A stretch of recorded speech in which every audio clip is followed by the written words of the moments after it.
So I got a kitchen project going on, semi-temporary. Started with, we got to have a dishwasher. Then I thought, let's put a garbage disposal in, which is over there. Then I thought, well, how about a new sink? Nice shiny new sink. And then I thought, well, this countertop is kind of crappy. Countertop doesn't cost very much. So, and it crumbles. You know how underneath the dishwasher it crumbles with the moisture? So I thought, heck, let's put a new countertop in. And that's the kind of guy I am. So, incidentally, I'm wearing this mask because of dust, not because of COVID. Also, I haven't shaved. But here's what I want to tell you. This little guy is helpful. I'm not the, generally speaking, I don't like little, I don't know how to say this. I was suspicious this tool really wouldn't be useful. And I mean, it can't do everything they tell you it can do, but it can do this. And you got to cut like this. So I'm just going to butt that countertop up. It's just temporary. And so you want to make a cut like that. That's almost impossible with a saw. It's impossible with this. You get a variety of kind of saws, a sawzall and stuff, and just basically end up worrying it. Basically, you'll end up just worrying this thing. You might hack at it with a chisel, but this here, this could cut it. And I need to show you just for a minute. Let me put these on. I'm not going to spend a lot of time showing you, but I'll tell you what, this thing's cutting it all by itself. I don't have to have a variety of tools, just this. Of course, obviously I use this to do the majority of it for speed and ease. I mean, it's easy. But this, there's no way to do this. No other way to do this here. And then this is as close as this saw can get, is right there. So I'm just going to show you. It's not super fast, but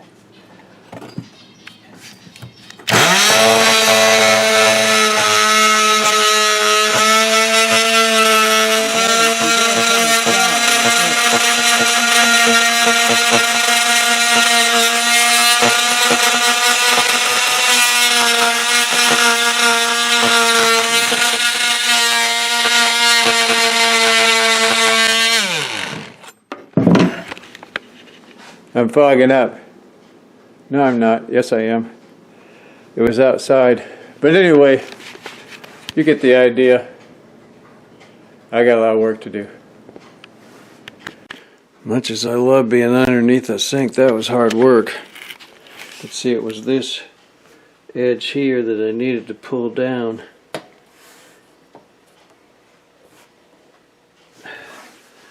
And I didn't have the... Oh! There was nothing there. See, there's nothing to grip a hold of for those things. It was hard to even get them in there. But I did it like that, and then I hooked it to that wire. It works, so there's 3 of them. Whew. Now I still have to install the garbage disposal and all these pipes under here, but I like these hoses. And even, well, these, I've used these before, and they're cheaper and they work, but I'm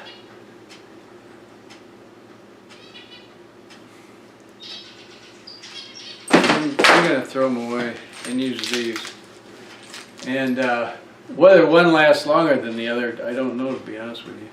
These aren't necessarily permanent like a copper pipe. They sure are easy.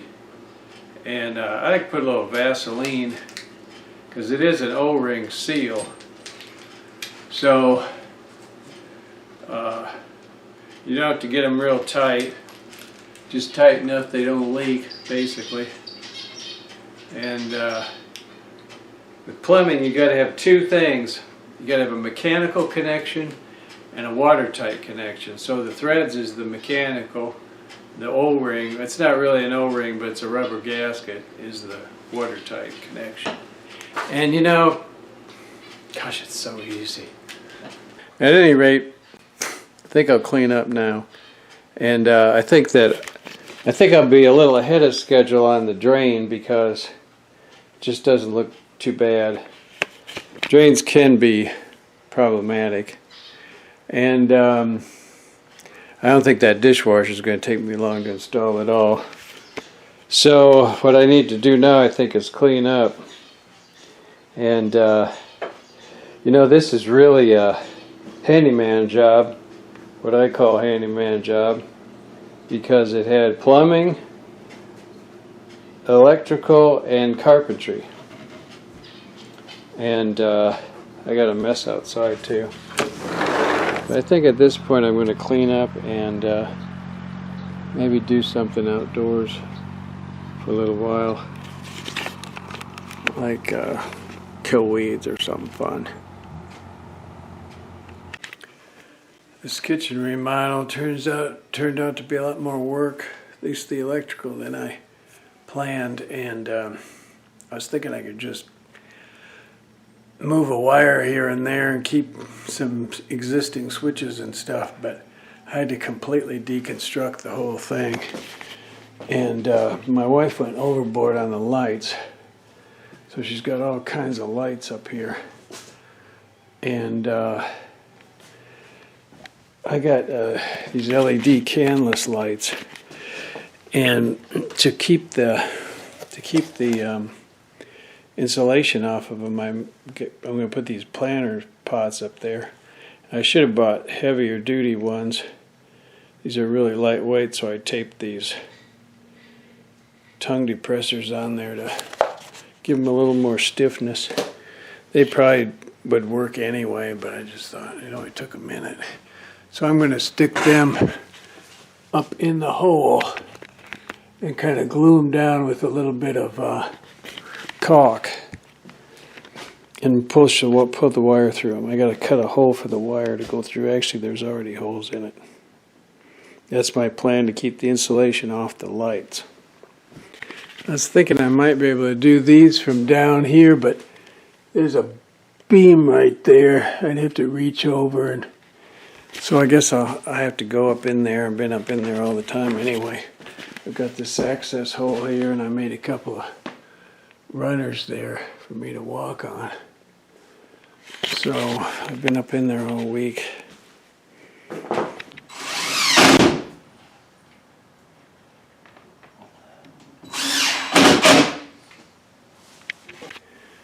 Making progress with this kitchen remodel. I had a building inspector engineer come and confirm that this wall behind me is not load bearing, which I, over a period of time, began to kind of realize. So we're going to take this out today, and the load is on this wall. There's no studs over here. So I think I'm going to open this up and put a couple studs in there. And we got some drywall on. I forgot to put these darned wire plates before we put that drywall on, so I'm going to have to trace those wires. I think I'm going to paint it first, and I'll trace those wires and in that wall there, because you got to hang cabinets on that wall. And that's about it for now. It's a lot of work. Doing plumbing, and I have 4 pipes cut off. It always makes me a little nervous. But even, you know, because in case something goes wrong, the water's shut off. But of course nowadays, if you have a problem, you can just jam a shark bite on there, I suppose. But I like to do solder, and of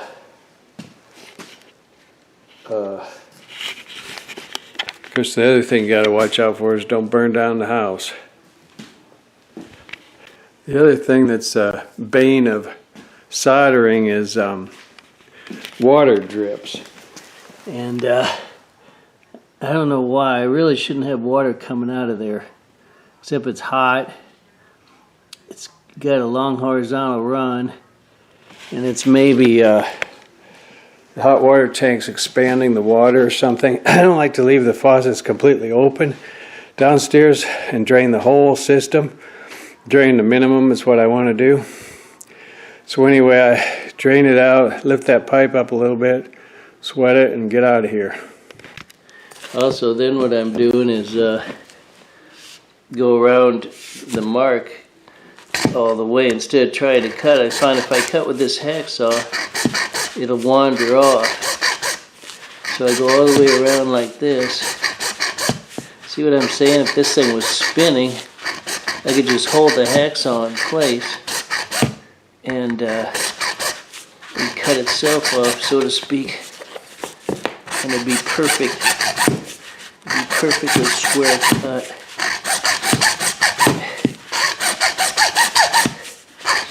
You need a big chuck, but the lathe has a chuck like that. The lathe is designed to chuck big articles like that. Maybe I should get a lathe. One thing I don't have yet.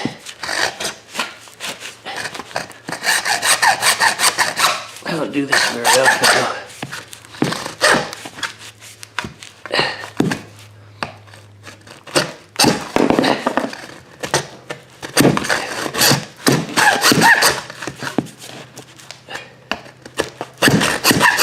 I have power tools, but actually a chop saw. I could cut up with a chop saw and just zhink. Particularly if I had a fine blade for it, which I don't. So now I'm going to mark where to cut my next hole, like this. Oops. So get that in. Although there's more than one way to do this. In fact, so I could just measure down, but this is a pretty good way to do it too. I've got to cut this hole. Well, I suppose I could come in from this side. I was going to say I got to cut this hole before I glue this up.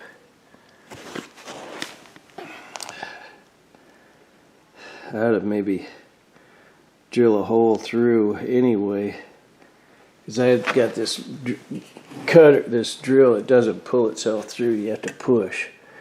So I don't need that whole center very badly. I mean, it could be a small hole, pilot hole. Pilot hole, that's what you call it.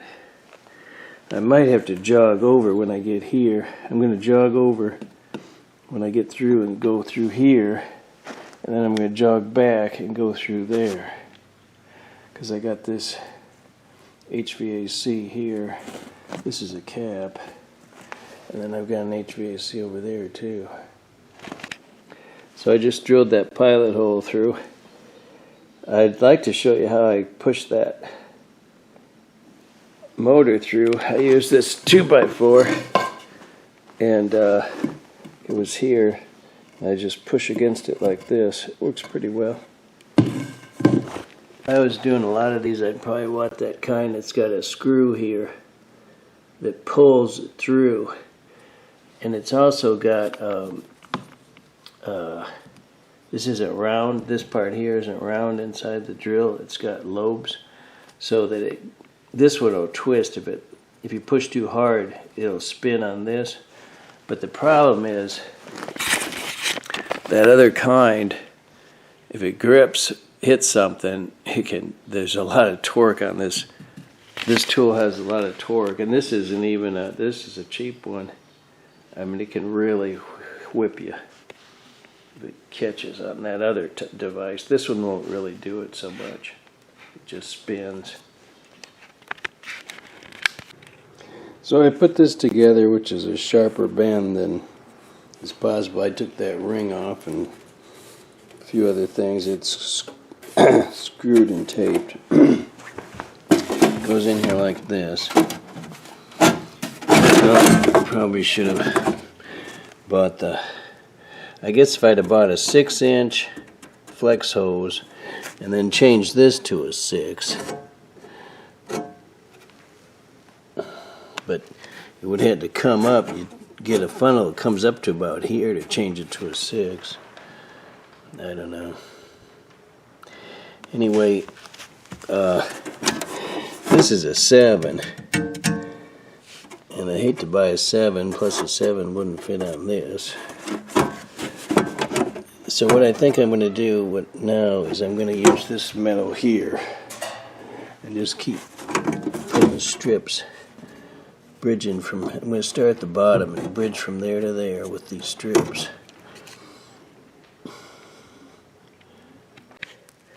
This was looking like Mission Impossible for a while, but I went old school. Short bit on the close quarter drill, and then hand drive it.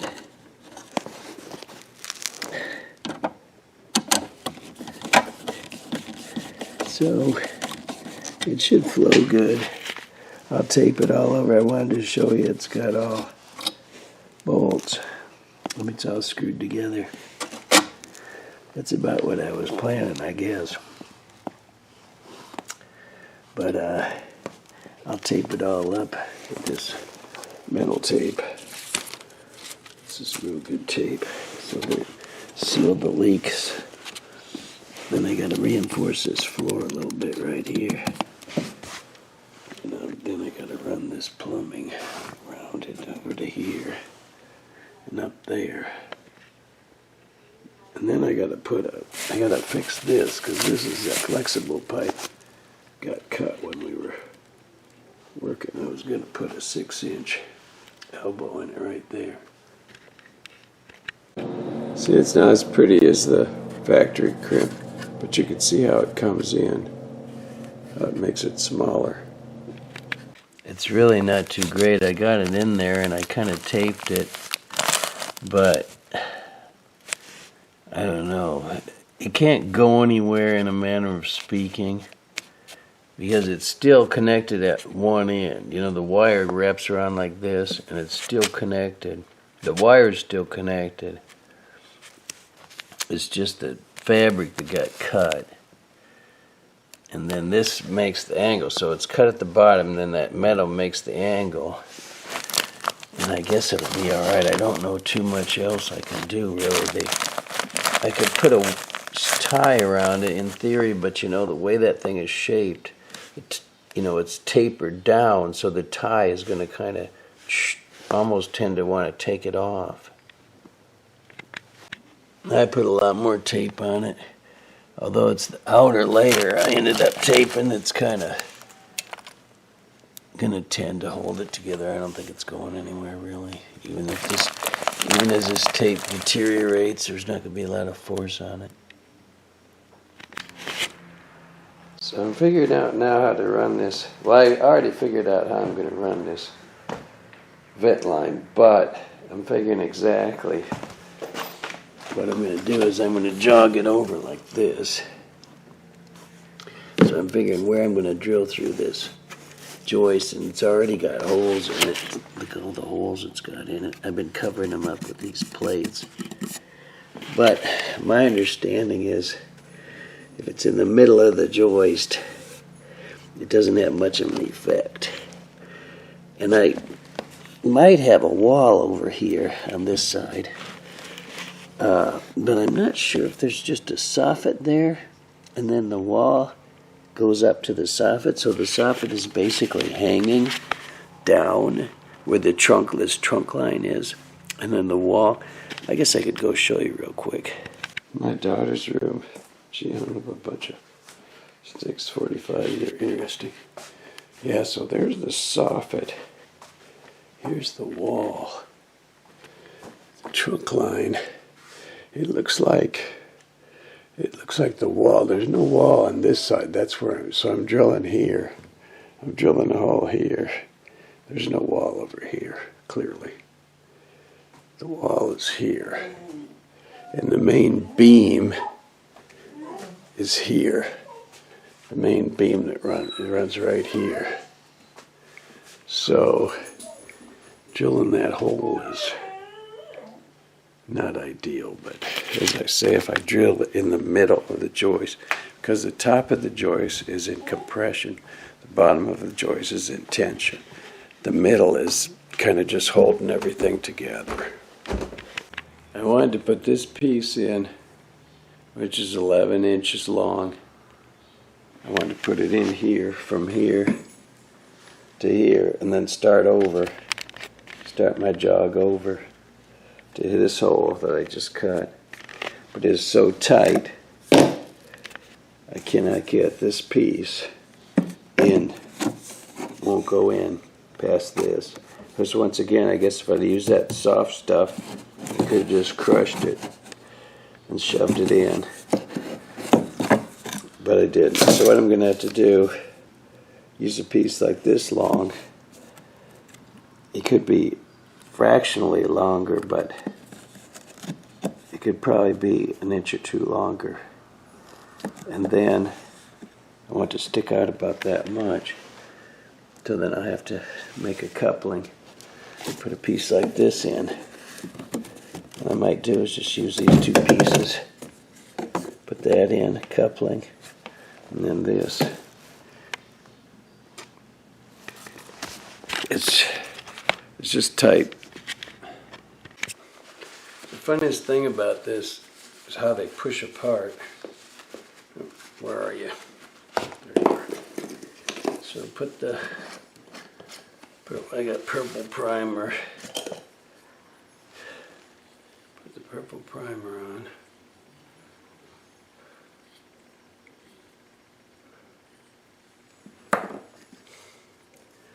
I've got a black mark to show how I want it to go together.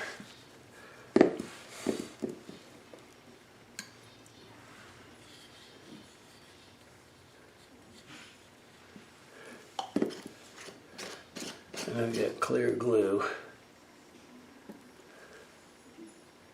Put the clear glue on. Pretty good glop all around. I don't know. You wouldn't think it would take this much, but it probably doesn't. I don't know. They want you to put it all on. In fact, there's a size limit. I think they figure you can't. If it's too big, you can't get it all on like that. Alright, so now you put it together. There's that piece. There's this piece. Where's my lines? There's my lines. I'm going to put it together. Now watch this. Put it together and watch it come apart. Whoa, there it goes. Go back together. Oh, I don't want to go together. Stay together. I still don't want to stay together. It gets hard to push it gets hard to push towards the end. Now it's locked.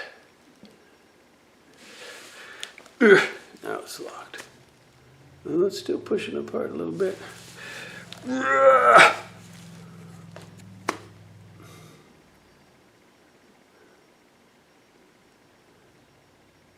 it's locked. So let's see if it's gonna fit. I think it'll fit. Let's go to right here. Actually, I haven't glued it up yet. From there to there, to here to here. I'd use a street instead of a regular. That's pretty good. Because I didn't have a regular.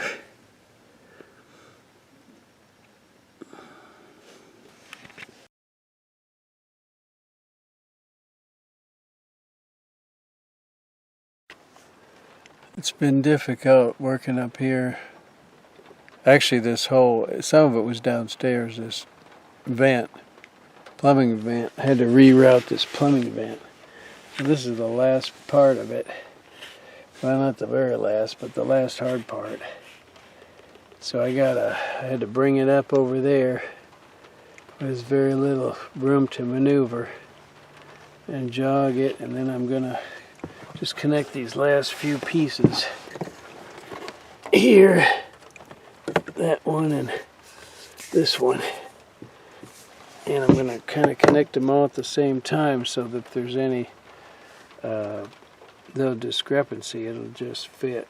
I mean, and then I have to use this transition cement for there, the white to black. I'll be glad in a few minutes when this is done, but then there's always something else. I changed my mind. It's hard if you do too many at the same time. You can lose track of what you're doing because you got to hold them together. So I did those, and I'm just going to do this last one. I kind of had it dry fitted, so shouldn't be any problem. It's done. Absolutely, the last fitting is done. I can put all my PVC plumbing stuff away, except I had to hook up the sink. But this part's done. I reinforced that plate a little bit where I notched it, and then I like to put those plates up there to kind of hold the top plate together a little bit. It's a double plate. Shouldn't have those holes in it, but hopefully they won't hit a nail right in the hole. Whew, that was hard work.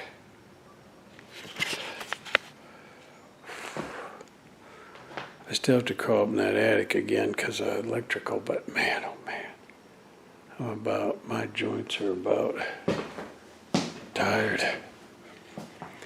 A lot of guys couldn't even crawl up in there. A lot of young guys. Well, actually, my drywall man couldn't do it. Yeah, before I forget, I wanted to get a shot of this.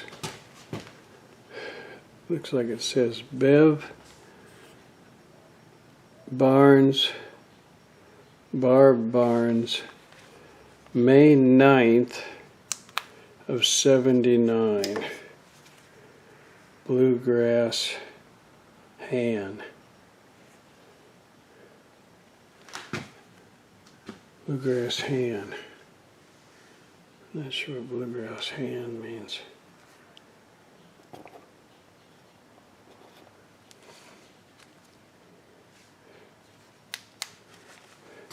I think it's probably about just like that. You can see it the best.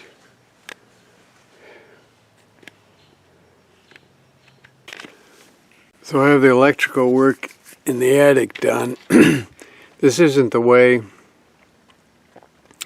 your average electrician does it. It is legal, but they don't do it, I think, partly because they don't want to crawl around in the attic. But the reason I do it this way is,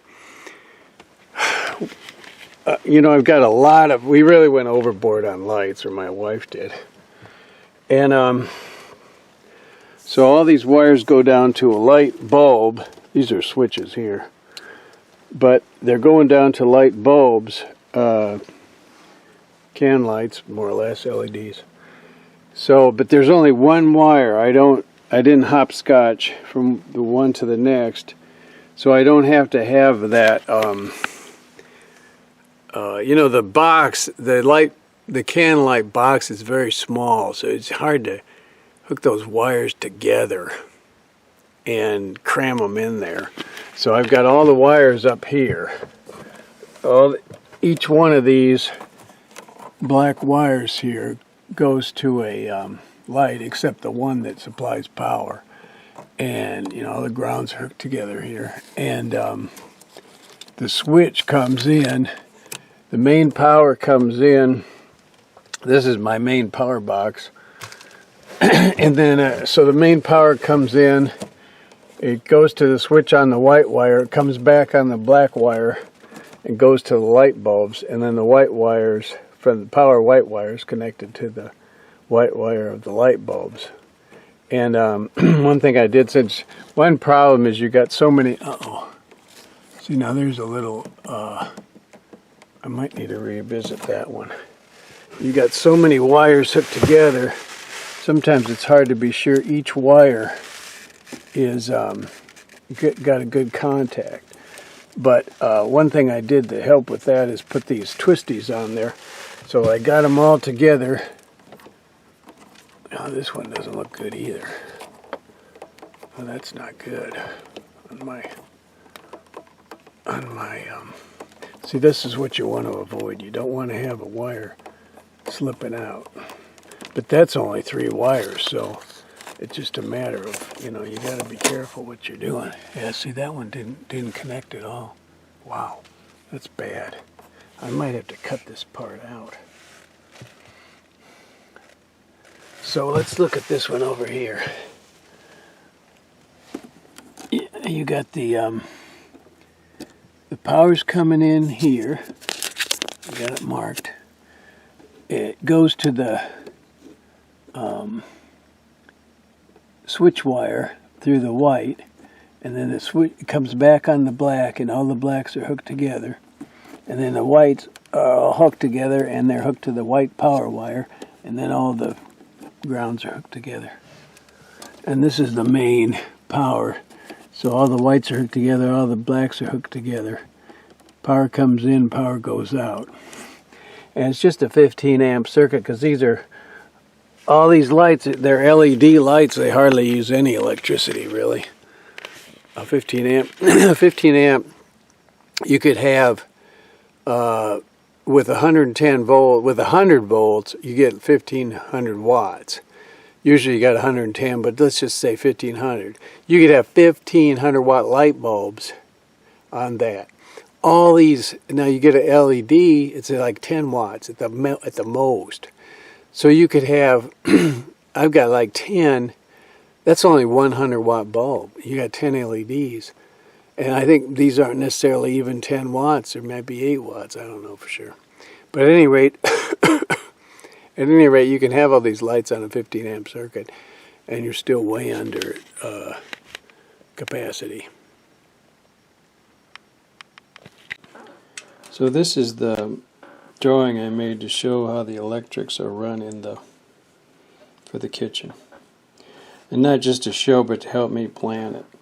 So this is the main power box in the center. Now I don't show the line, but there's a line from the breaker box that goes here and brings power here. Power and neutral and ground.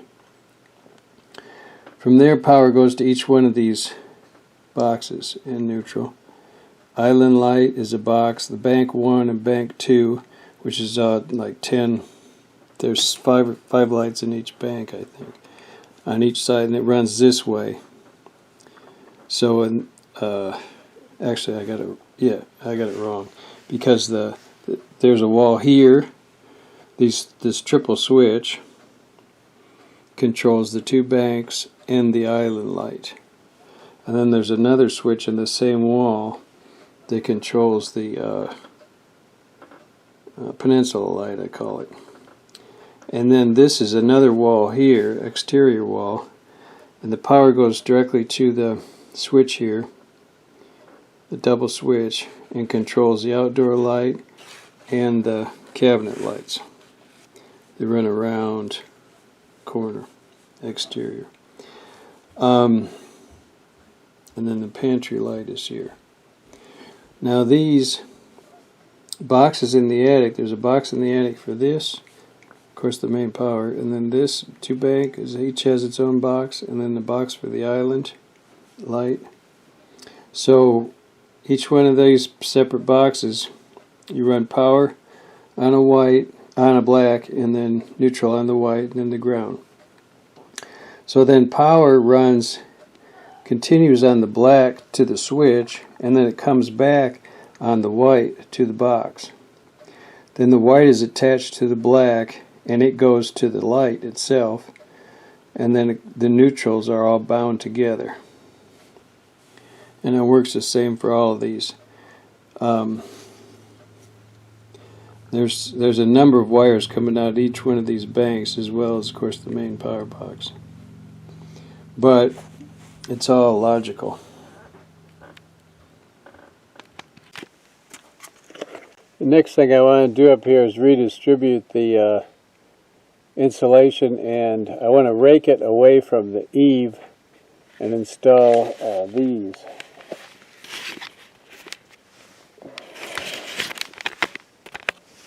Because the eave is supposed to breathe. It's got vents in it. But as it is now, it's kind of, some is worse than others. So anyway, that's my plan. I got this little rake. Where's that little rake?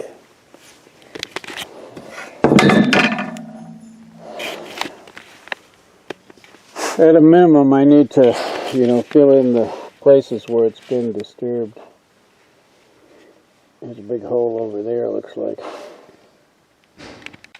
I gotta clean this up today and start, continue mudding. And gosh, it's kind of a bigger job just cleaning this up. Not so much the dirt, but there's interspersed with tools everywhere. I've already made a big stack here. I'm gonna put them in that wagon. And there's still tools to pick up, and odds and ends, supplies, everywhere you look. Whew.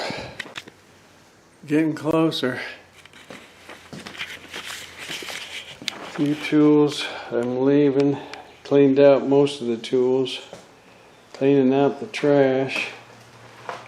Got the ceiling closed up. Got to get it mudded and all smooth. Got to smooth that out. That's ceiling. I put that strap under that joist because that hole's kind of big and it's kind of low. And the bottom of the joist is in tension. The top is in compression. Contractor's going to come in, rip up all this floor, install a new subfloor. That's why this is here. That's the deck. I repaired the deck after I got in it, but he's going to do all the subfloor. And then the cabinets are going to be delivered, and he's going to put the cabinets up. I decided the plastic on the inside of the doors would be in his way, so I put it on the outside of the doors and removed the doors. I'm so mad at this carpenter. I asked him if this pipe was all right. It was sticking out a little bit. It was all right, and then he cut it off. Oh, I'm so mad. And look at this crap I've got to deal with now. I got to dig all this out. He didn't want to make a bigger hole. Well, now I got to make a bigger hole. Plus, I don't have a full amount to deal with. I've only got, right here, I think I've only got 3/4 inch. I mean, it's doable, but boy, that pissed me off because it was sticking out about like this. All I had to do was cut a bigger hole in the cabinet. Pisses me off so bad.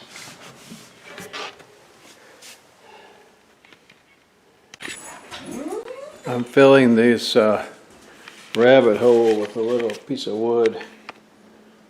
Seems like consider that quartz is going to sit on here. There's only about 1/8. Bad enough that its full width is only 3/8. Do that rabbit, you've only got about 1/8.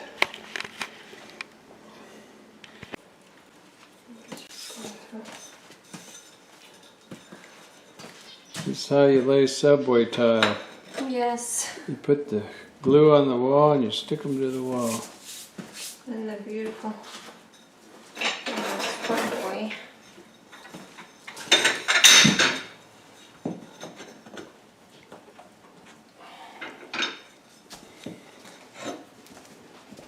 Cutting can be a little tedious, but I have a wet saw. Well, that seems funny, doesn't it, right there? But the cover plate will cover it, but the main thing is you'd like to have the ears of the sockets sit on the tile. This one's got, actually that one's not too good. No, it's not good. See this one here. There's where the socket screws in, so the ears will sit on this tile. I'll have to have there's nothing there for me to put tile on. The plate will cover this, but I'll have to have spacers to keep the socket out. It'll sit down here, okay? So this is the kitchen. It's finished with all lights on. There's you got the light over there, you got the light over there, you got all those can lights, and you got under counter lights. So there's lots of lights, but we never turn them all on at the same time. This, in fact, so one of the big improvements too was really this vanity. Actually, there's not vanity. Pantry. Actually, there's a light in here too. A little hard to get to that switch. There it is. Because the pantry was one door, and the refrigerator used to sit here, which is too big now. Back in the day, it could fit in there. So we, the carpenter really enlarged this opening and made the two doors. Then I put all those shelves in there. So it's considerable improvement. Not quite as big as the pantry in our last house, but